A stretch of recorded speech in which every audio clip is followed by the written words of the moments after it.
Hello, everyone, and welcome to our Widening Circles special guest series.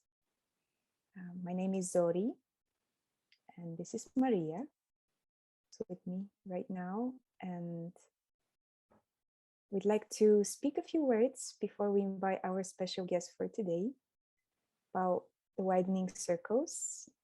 It's an initiative in which we bring together space holders from different parts of the world in the spirit of mycelium, in the spirit of building connections underneath and in between different little bubbles of communities and contexts that each of us might be immersed in, and ways of working with others as coaches, as therapists, as healers, as energy workers of different kinds. And coming together in a peer space, in a space where we look to support one another and cross-pollinate without necessarily having an agenda or a teacher or something as a goal to aim for, other than just supporting the unfolding of the love that we are as space holders, as humans, and also as entrepreneurs for some of us. In the description that you'll find for today, we'll include a link to the Widening Circles where you can find out more about the this community, and also a link to the Connection Playground community, where this seed of an idea, this co-creation between Zori and I, this collaboration has grown from. So there'll be more about that in the description, and also more about our special guest today. Which let Zori introduce just a little bit. You'll find out more in the description, and during the next wee while you'll be hearing quite a lot about who Peter is and how he would like to be known. So Peter is coming in as our first special guest. Within the Widening Circles, our intention is to look at how do we create together an environment that supports our growth and unfolding.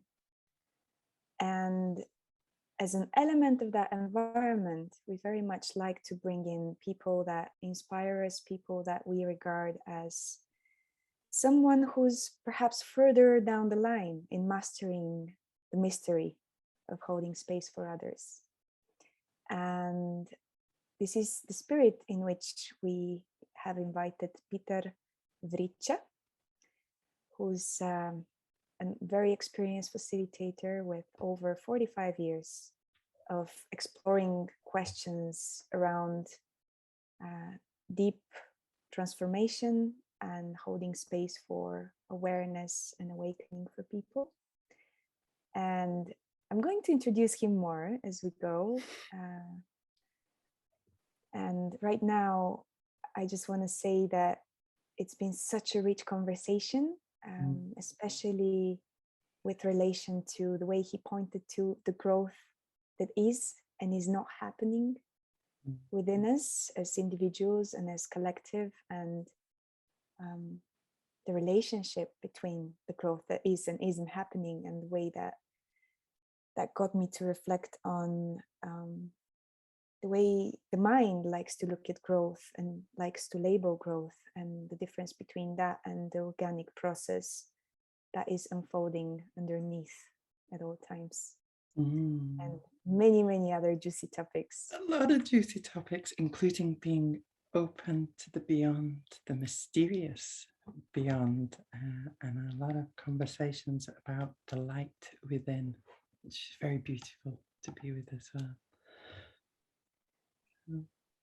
So with that said, we're gonna let you listen to our conversation from today and connect to the light that Maria pointed to, and this metaphor of the light bulb that came that has left us feeling quite playful and curious, and we're looking forward to hearing what you what you find in comments or in sharing with us, and we hope that you enjoy.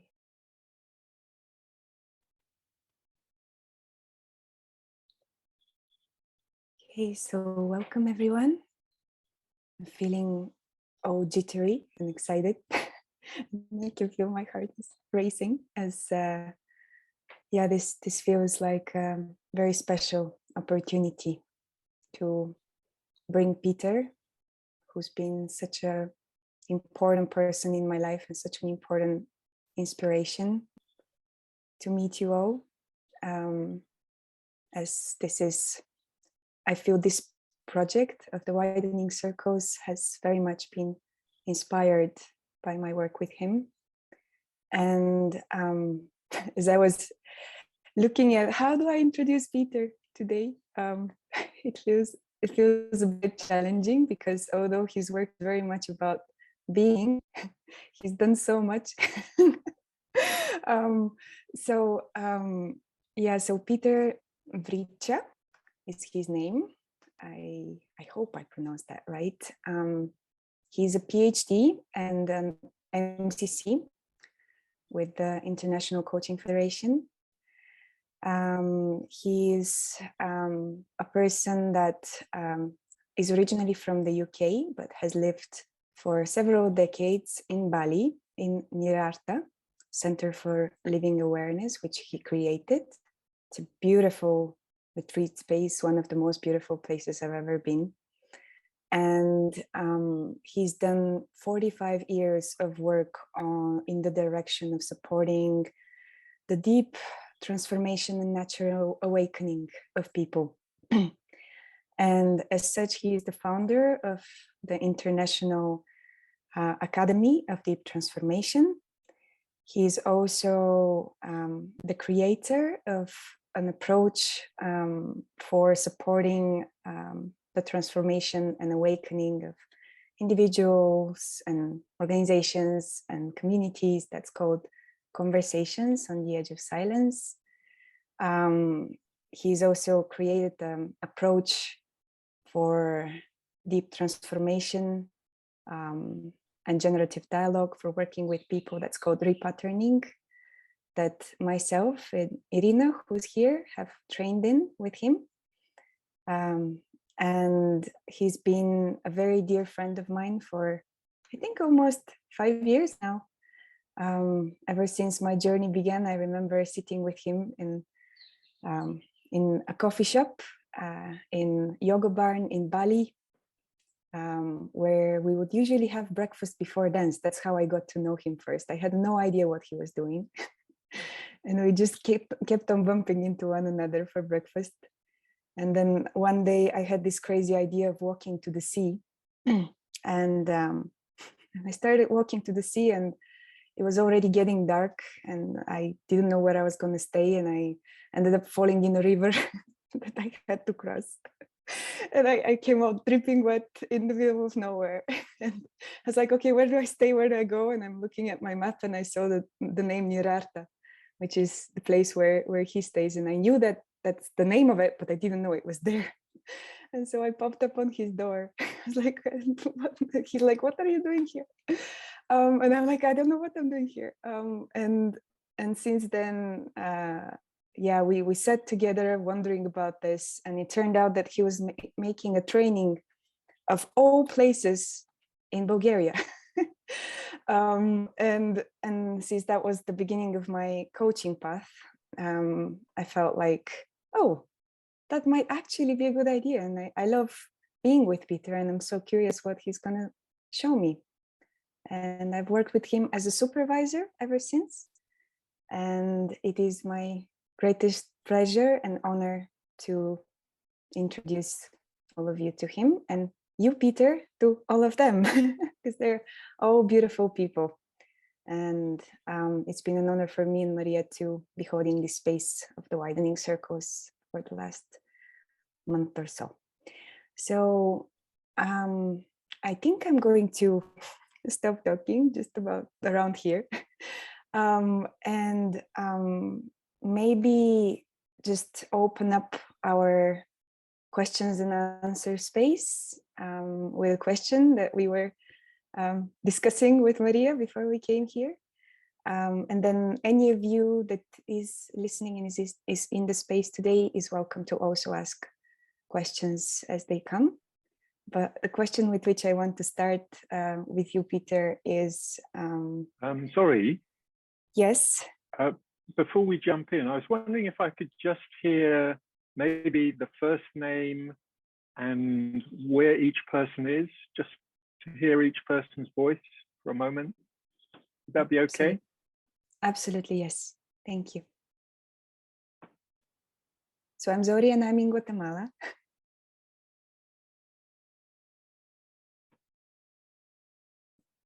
Hi there, I'm Randy and I'm in Poland. Poland? Yes. Near Katowice. Wow. I'm half Polish. I'm half Polish by marriage only.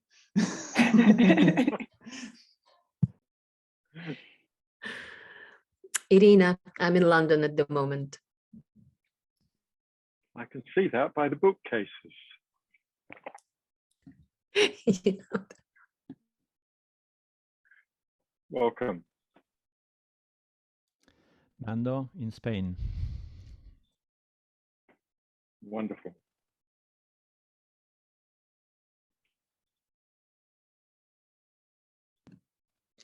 I'm Barbara. I'm in Germany. Okay, lovely. I'm Brian. I'm in Peru. Welcome. Hi, I'm Adelina. I'm in Romania. Wow. I am Richard. I'm in Austria. Hey, I'm Sarah and I'm in Southern England.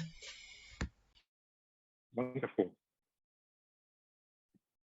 And I'm Maria, and I'm in Finland, close to Lake Saimaa. Here we are all together.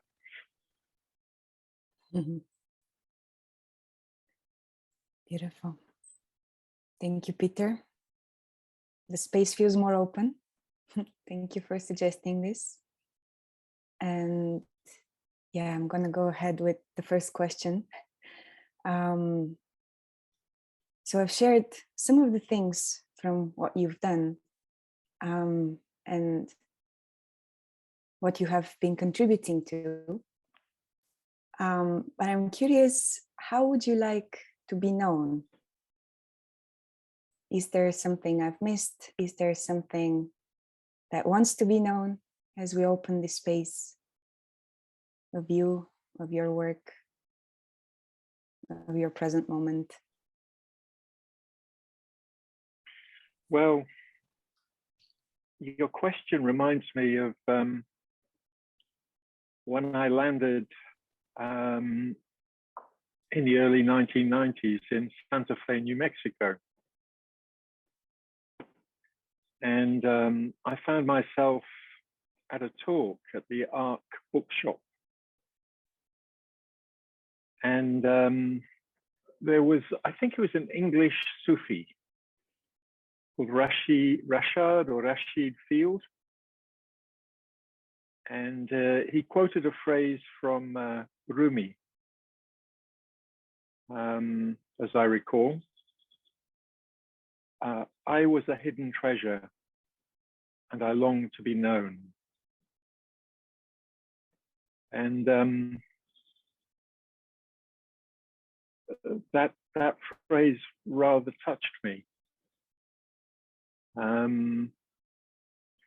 In my work with people, it seems that there is quite a strong current of each of us being a hidden treasure and longing to be known. But what really is it that is longing to be known?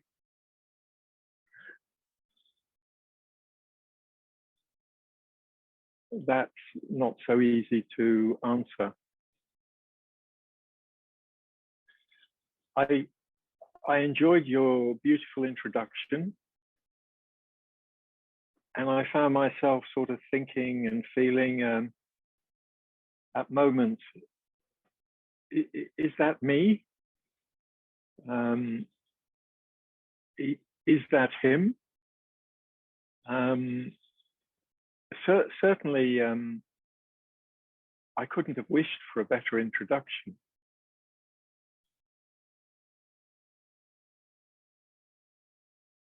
And at the same time, it's so interesting, isn't it? Sometimes how the things that we have done and achieved that mark our path,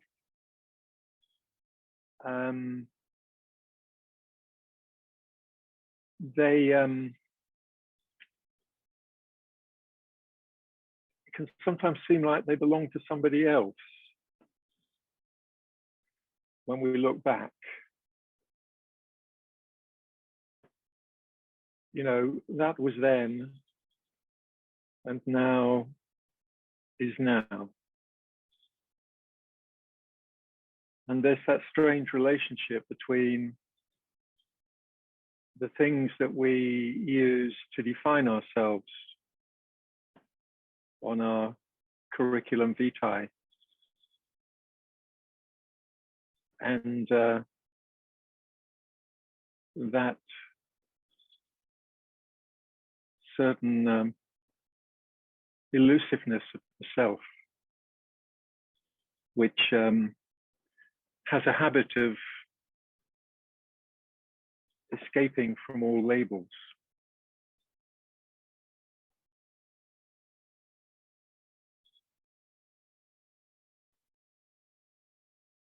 I was feeling guilty, you know, when I thought, you know,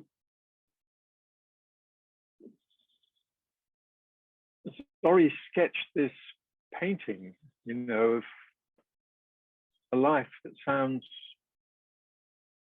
rather somewhere between successful and coherent. And I was thinking about, you know, the path less traveled, you know, the places where, a bit like Zori, you know, where you thought you were going to the seaside and you end up in a river. And yet there is Nirata. There is a friendly face. This feeling that I have of, like, from one side, a life well lived, and from another side, a life that has its fair measure of ghastly mistakes and a tendency to procrastinate, to finish some things and not other things, to have interests that come and go.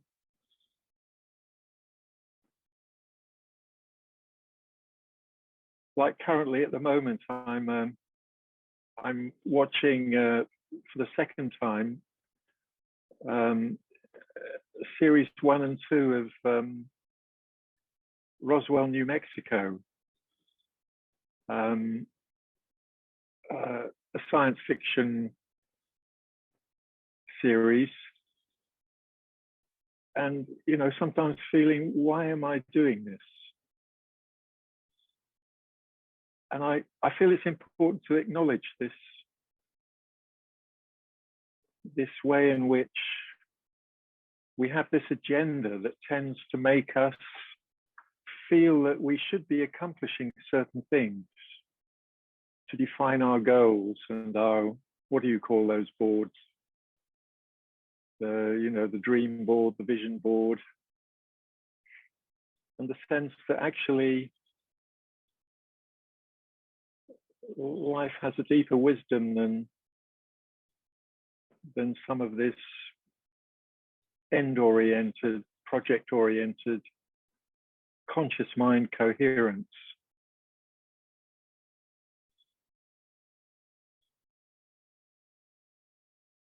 I really appreciate that kind of element of serendipity that Zori started by talking about. You know, I'm a bit of a procrastinator when it comes to meeting deadlines and things. And I've been invited to speak at a coaching supervision conference on the 1st of March. And finally, the organizer buttonholed me on Monday. And today I just had to write this 100-word outline. And it was a bit like waiting to lay an egg. You know, my goodness, what's just come out of the fridge?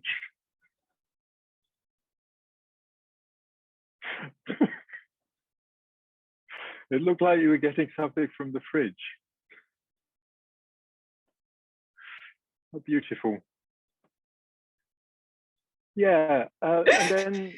You mean Randy, right? Yes.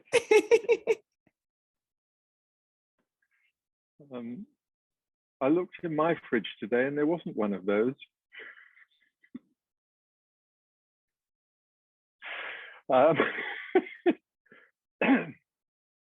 You know,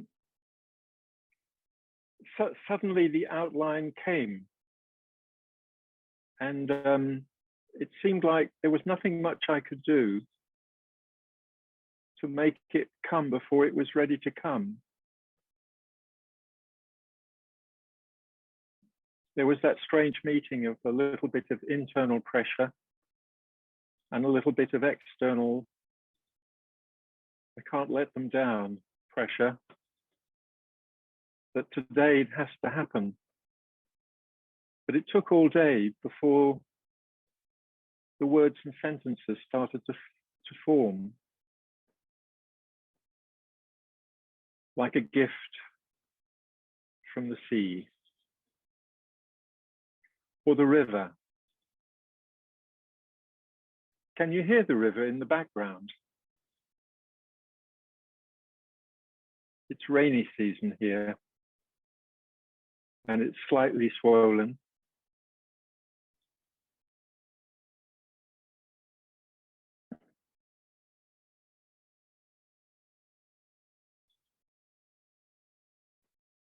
That was a little bit of a long answer to your first question, Zori.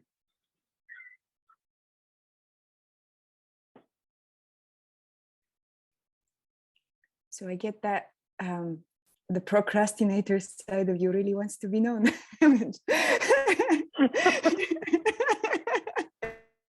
No, thank you. Thank you for sharing, Peter. That was beautiful. It's not too late to reveal it, is it? It's quite fascinating that you managed to create so much. You know, having that by your side. Well, it's partly a result of age, you know.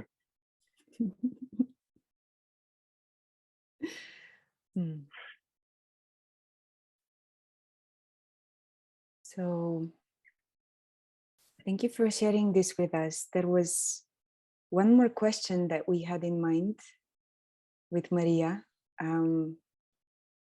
Maria, do you want to ask it yourself? No.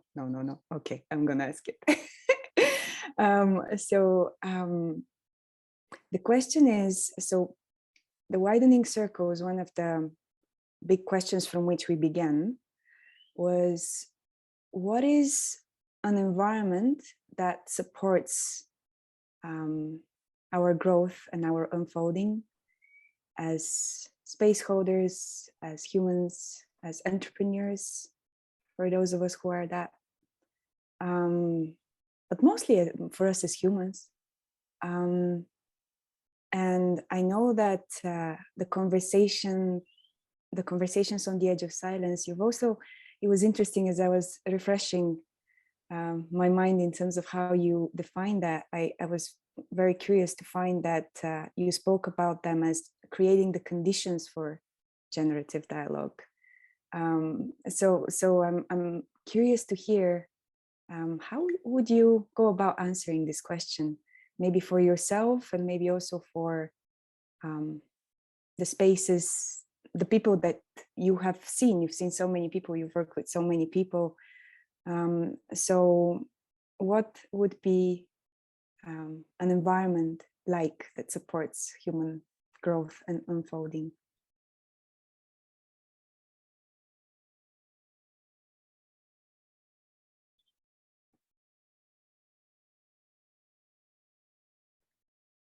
Wow.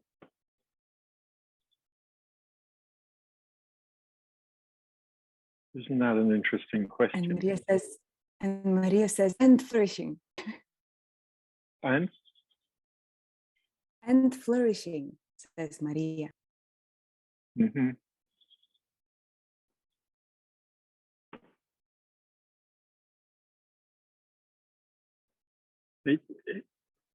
It's sort of paradoxical, isn't it?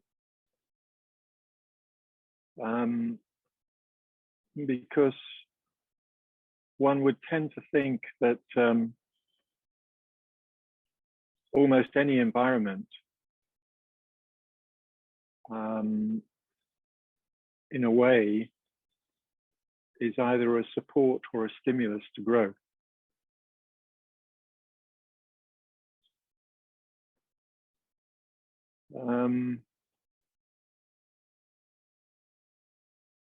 The curious thing is that in a way, growth isn't in our control.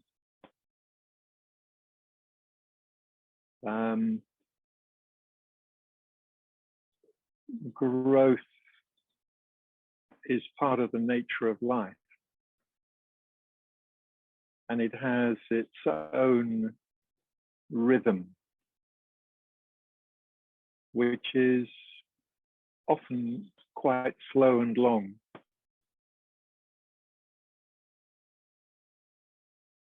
We can certainly think of environments that would appear to be hostile or inimical to growth. But we can't ever say that that's necessarily the case.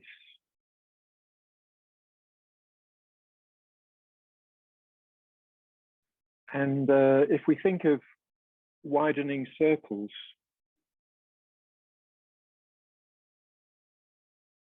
there's a curious relationship between what is the relationship between the growth that is and is not happening in each one of us,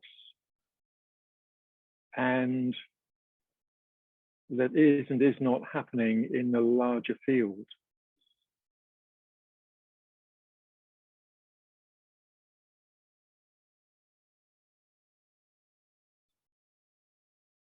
In that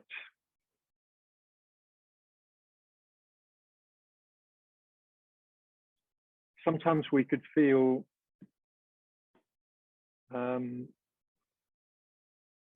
that the macro context of our world and our society is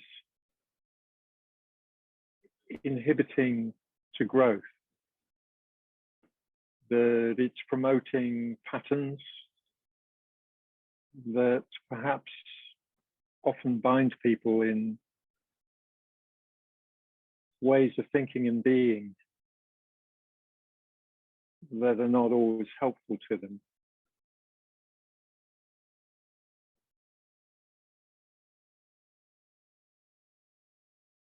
But we don't really know what is happening in the big field. You know, we in a way, we almost have great difficulty in having the kind of perspective where we can really understand how January 2022, in all these different places where we are around the world, relates to the development from the time before people had books, before they had ways of writing and recording, printing and sharing information, through the different regimes and empires that have come and gone. And it's an interesting question, you know, whether what we see is something that's ultimately progressing. And if so, how?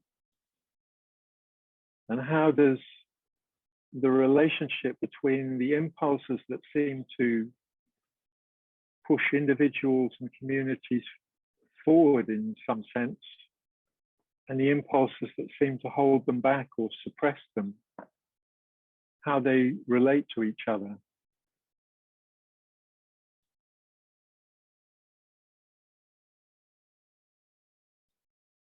We can only surmise that individually we find ourselves at the intersection of something individual and something collective. And at the end of the day, all we can do is seemingly live our life in the way it seems to be wanting to be lived,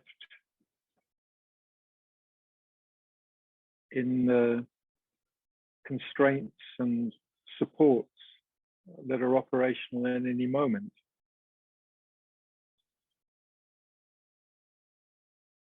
Now, it's been my belief since April 1970 that,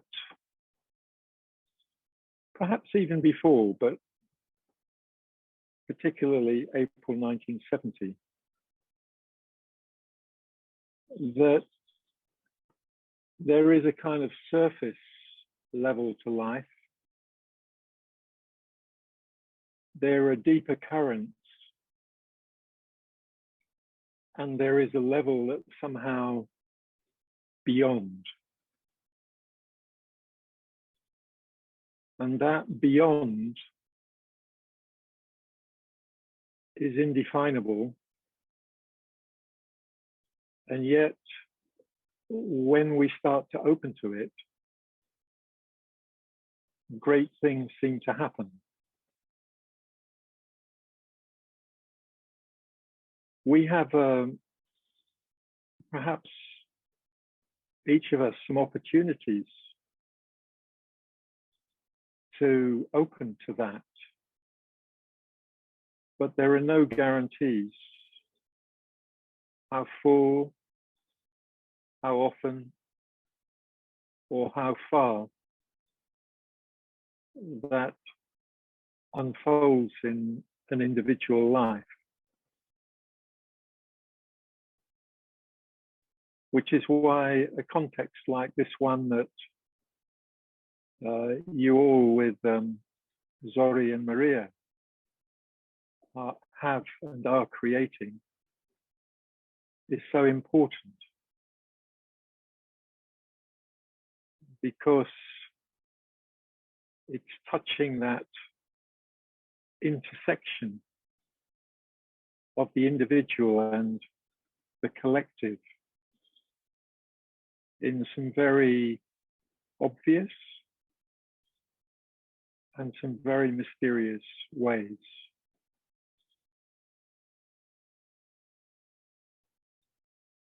I mean, it's really nice to reflect on the way in which perhaps if there hadn't been a pandemic,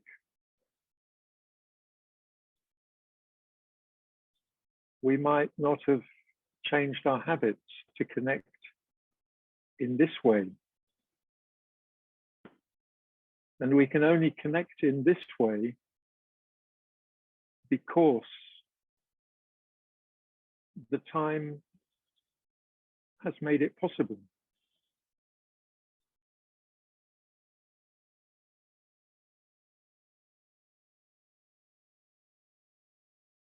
You know, if we were in the Roman times, I don't think the broadband was very good.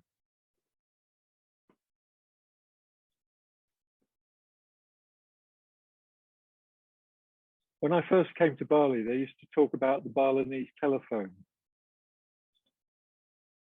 And the Balinese telephone was, you know, given that you didn't have a mobile phone or even a fixed phone, how could you get a message to someone? Well, you had to send it spirit to spirit.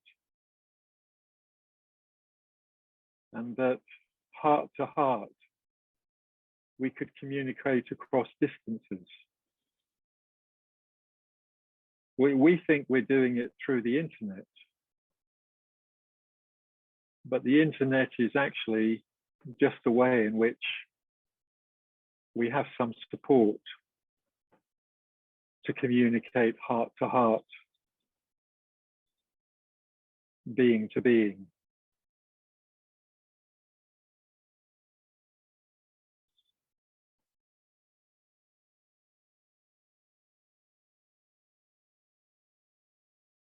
Was that relevant to the question you asked? Sorry. Yes, Peter. Thank you so much. It's so rich. I don't even know which of the threads to pick up to respond to you. Yeah, it's beautiful. Thank you so much, and I really connect to what you spoke about the Balinese telephone in the end, and we're just joking with Maria about our hard drives this morning, you know. So yeah, the broadbands, the hard drives are in the space, and yeah. So I have curiosity. I've been in the clouds for a long time. Before the cloud came, huh? Wonderful. Yeah. I have many other questions, but I'm gonna open the space for others to ask as well, or to reflect back something that you heard, and yeah, how it landed with you. Irina.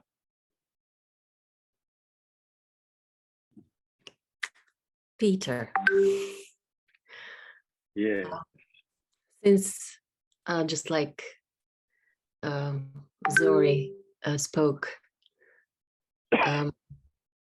you came to be a very important person in my life, important teacher in my life, important colleague in my life. So I just want to acknowledge also, since you ended with the Balinese telephone, this amazing energetic connection, which is there no matter where we are in the world. And that's how it feels, being connected with you. And yes, it was also an amazing story how I came to work with Peter, because it was in a conversation with an English colleague of mine, psychotherapist, when I shared how much I feel the need to study something that is on the edge of psychotherapy and spirituality, because first it's my kind of need, and then more and more people come with this need to me, and how much it feels important to find a space to explore that. And she knew Peter. She actually reviewed his book, and she said, let's go to Bali. And I said, let's go. And I opened internet, and I said, I saw that Peter is coming actually to Bulgaria, and he will hold, he'll be having a course in that place where I spent so much time in the mountains. It's a beautiful Bulgarian mountains. So it felt like what I was calling for was coming to me. And that's how we first met. And this was an absolutely amazing space, which Peter held for us. And what brought my interest to what Maria and Zoria are creating there was exactly this creating space for space holders. And yeah, and this cross-pollination that happens between people who come from very different traditions, from different places in the world. So my question is actually related with what Zori asked, and she asked about the environment of growth, the stimulating and yes, for stimulation and flourishing of growth. And I love your answer. And I think that was one of the first things which was humbling. And actually, I loved hearing from you how growth happens anyway. And we are there to facilitate it and to probably catalyze it sometimes. So my question to you is about actually the personality of the space holder and the facilitator of growth, because you are one which I highly respect.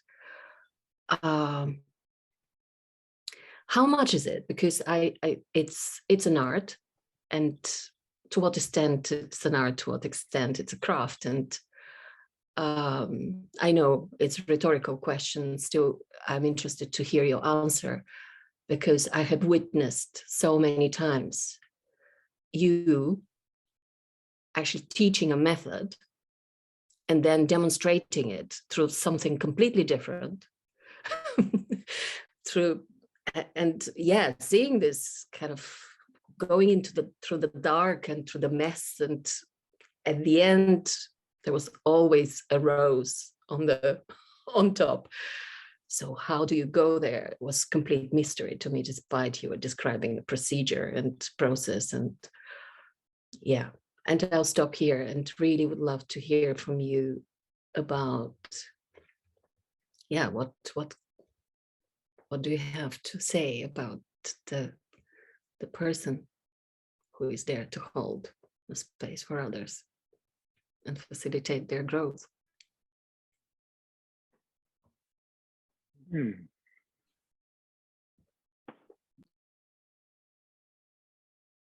Well,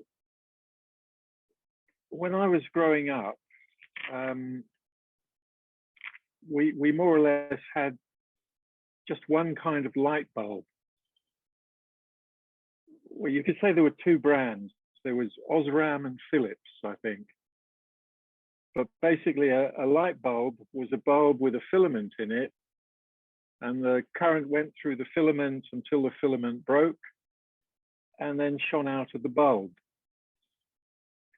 And you could get, 15 or 20 watt light bulbs, 100 watt, 60 watt.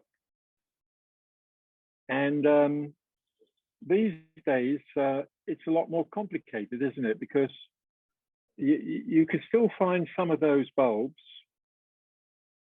but they're, like tornado bulbs, and they're LED bulbs, and so many different kinds of bulbs. But basically, there's only one light. Maybe sometimes the light is a little whiter and sometimes it's a little yellowier. So the light that shines, in a way, doesn't belong to the light bulb. It's a result of the current flowing through the light bulb. So I think in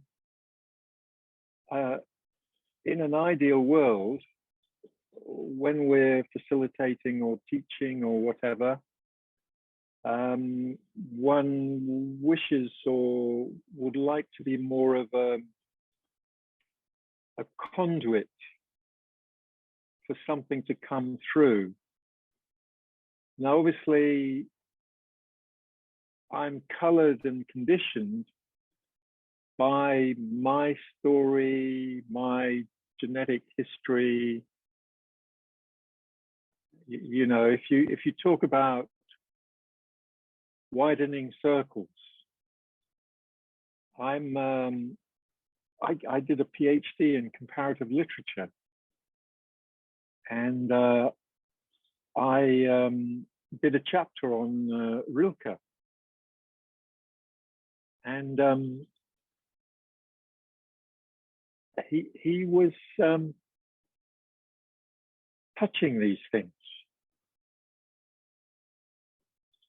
touching the importance of context. The castle at Duino, the Spanish interior. These things that mark us, the phases that we go through in our lives at the personal level, are relevant.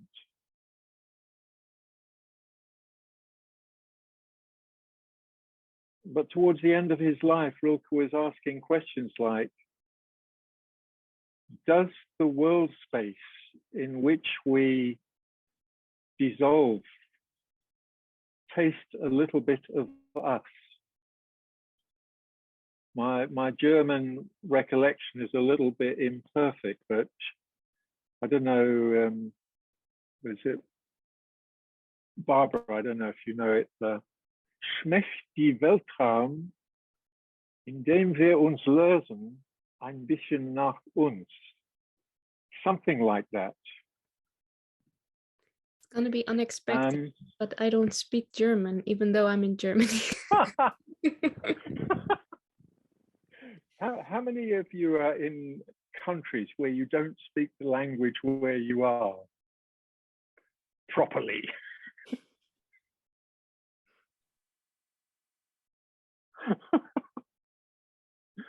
Isn't that wonderful, hey? We go to places where we can be, in a way, freed from the prison of our own language.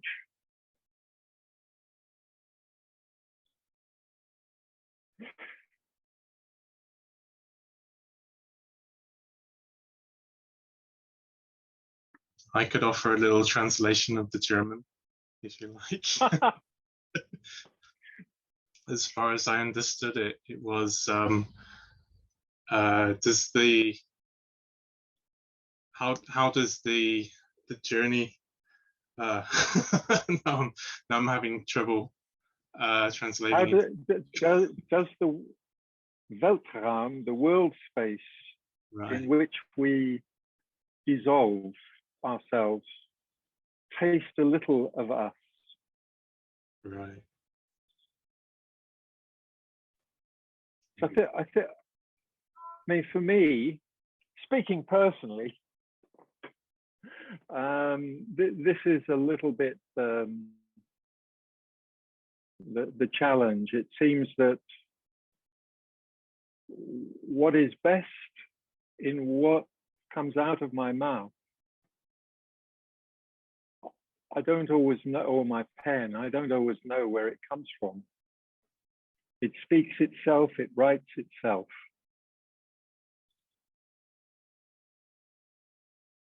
And yet there is clearly a personal flavor. You know, you see me speaking rather, or hear me speaking rather slowly. I mean, that's how it works with this light bulb. Other light bulbs speak a lot faster.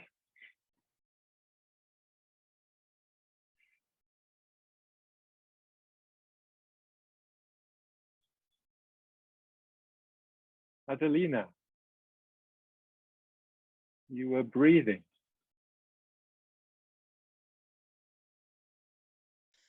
Thankfully. Yes, I was thinking that. Yeah, your whole presence since you started talking has been bringing me back to my breath, and I've been allowing that to happen. Lovely.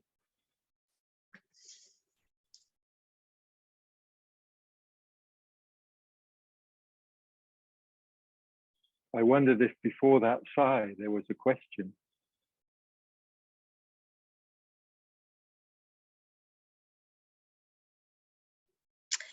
I'm noticing a reflection that I see in your light bulb to how I know my light bulb. That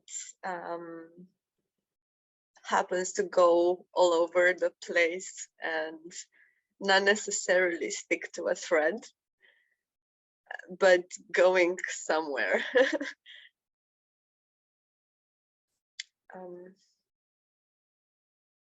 Yeah, no specific question, just plenty of other questions arising from everything that is emerging here. Wonderful.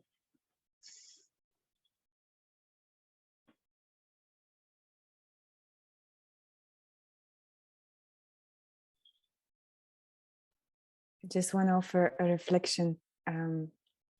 You said, does the world space in which we dissolve taste a little bit of us? That quote of Rilke.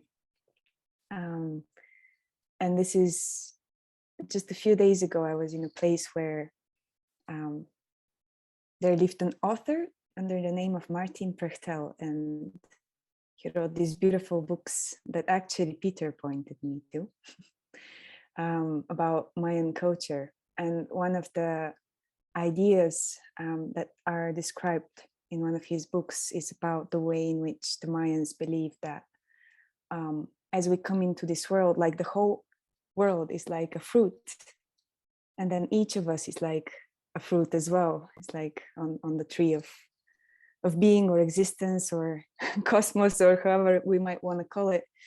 And then as we go through our lives, our job is basically to become this rich, tasty, ripe fruit that when we die, we offer back to that from which we came.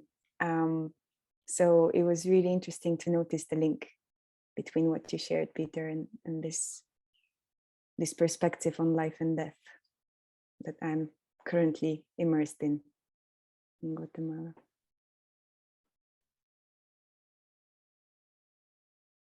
Wonderful.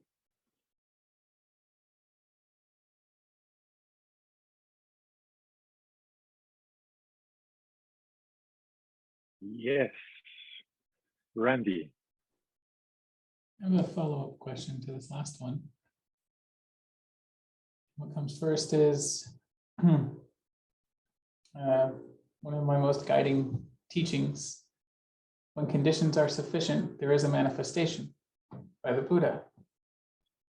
And I believe it was in the intro, Zoe talked about, you speak about facilitating as creating the conditions for change, for transformation to happen. And as you talked about, the filament and being the conduit there as the facilitator or space holder, I'm curious if you have anything to offer around what you do for yourself as the facilitator to create the conditions when you are going to go into a space. If it's something that you kind of draw on a regular basis, if there's a repeatable practice or something that you do and be to create those conditions within yourself to be that conduit, or if it's something that is different every time.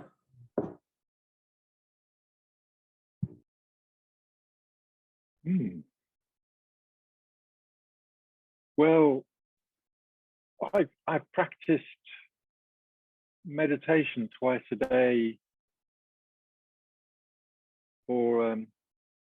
50 years. I'm probably a crappy meditator, you know, I sit there having lots of thoughts. But I feel it's really helped to create a capacity now to somehow look inwards while look outwards while settling inwards. So that's been very important. It's helped develop a capacity in a way to sort of be able to focus, but have a wide focus at the same time.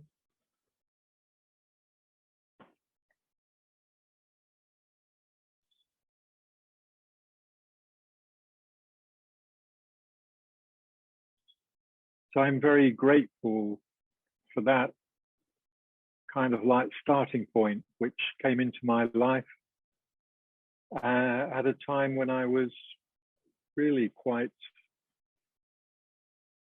confused.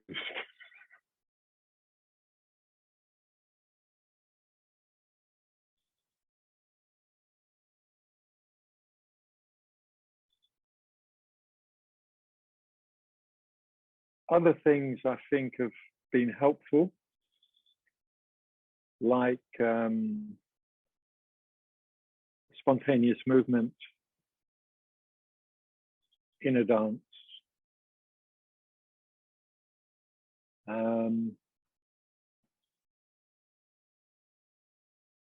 Work that I did with Carl Rogers' daughter, Natalie Rogers, in person-centered expressive therapy. Helps clear some of the grunge. Grunge or gunge? Maybe a bit of both.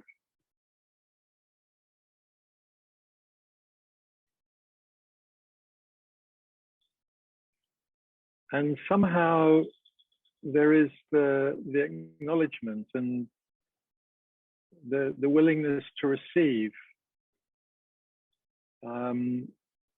that in a context like this, that somehow we're very quickly attuned to something shared for all our differences. And that's a reflection on the work that Zori and Maria have done in creating the context. So it helps to find ourselves in the midst of kindred spirits, even if we're a rather odd assortment of kindred spirits in our personal peculiarities.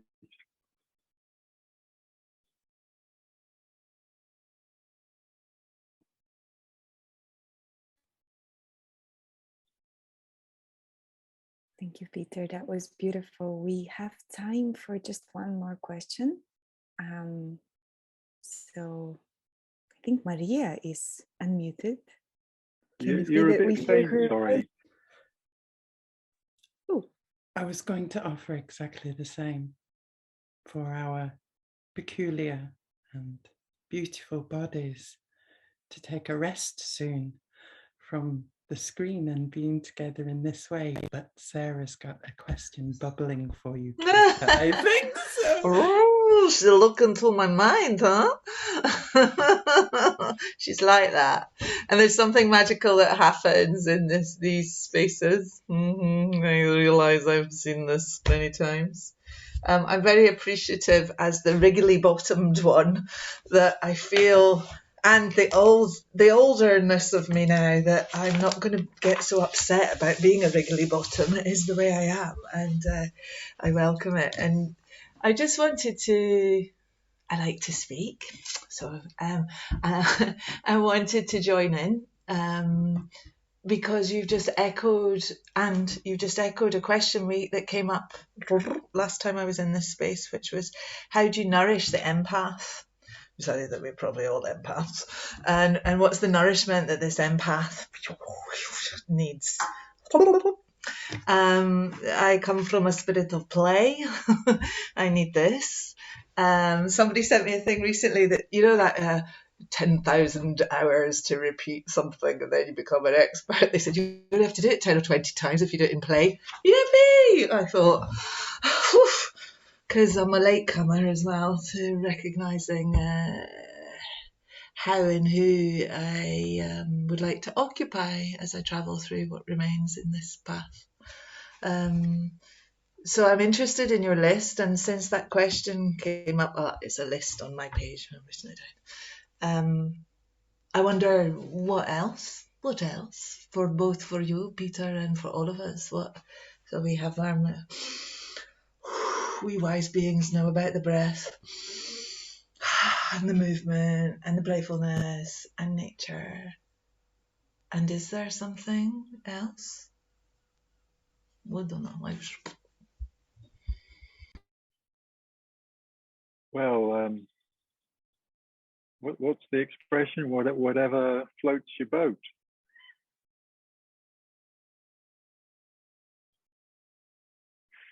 That we probably all have our little secrets, our little rituals, our little ways of coming home, some of which are quite different to mine.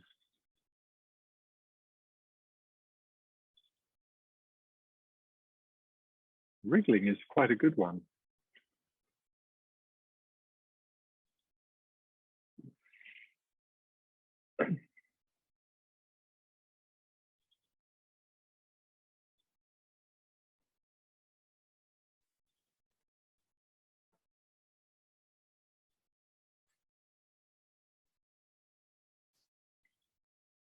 Beautiful. Was that all you wanted to say, Peter, or? Yeah, it feels like maybe it's time to move to phase 2. Okay, wonderful. Thank you so much, Peter, for sharing with us, and thank you so much, everyone, for your questions to Peter. Thank you so much for being here and sharing your wisdom and your presence with us. And thank you, everyone, for showing up as you have and making this beautiful arrangement of light bulbs that we've been today.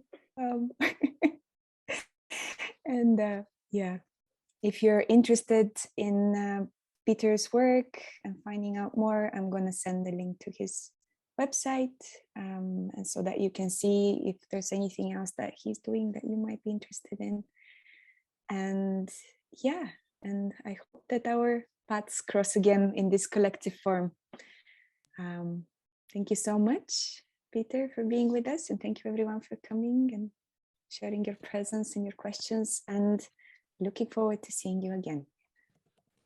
Thank you for the lovely conversation. Thank you. Thank you for listening to this first Widening Circles special guest episode, Space. Hope you enjoyed it, and yeah, you can find more in the links that we've provided in the description. And currently, as we speak, the Widening Circles is in its fullness, but this might move around. So on the website, you'll find an application form and there'll be a wait list there. Also, what have I forgot? Sorry, subscription. You can subscribe. Yeah, because we're looking forward to inviting more beautiful people to share space and presence and wisdom with us. So if you have enjoyed listening to us this time, you can click the subscribe button on YouTube so that you can be notified next time. It should be in about a month that we meet someone else. And also, as Maria mentioned, in the information section under the video, you'll be able to find the links to the Widening Circles initiative so that you can join our wait list if you're interested in being part of this now or further down the road as we create this space again. And as a space opens, maybe it opens, maybe it doesn't, during this round of 6 months of being together as space holders and holding space for one another. And also you'll be able to find the links to Peter's work, as well as to the Connection Playground, where you can join us for some other explorations that are not necessarily related to being space holders, but more so to exploring connection with self, other, and nature. And as time unfolds, maybe I'll get more comfortable with the discomfort of doing these little recordings. We look forward to welcoming you back to being with the awkwardness and the comfort of this space. Thank you so much for listening and sharing presence with us. And we're looking forward to any feedback or comments you have in the comment section, and hopefully connecting with you somewhere around. Thank you for being here, and see you soon. Speak to you soon.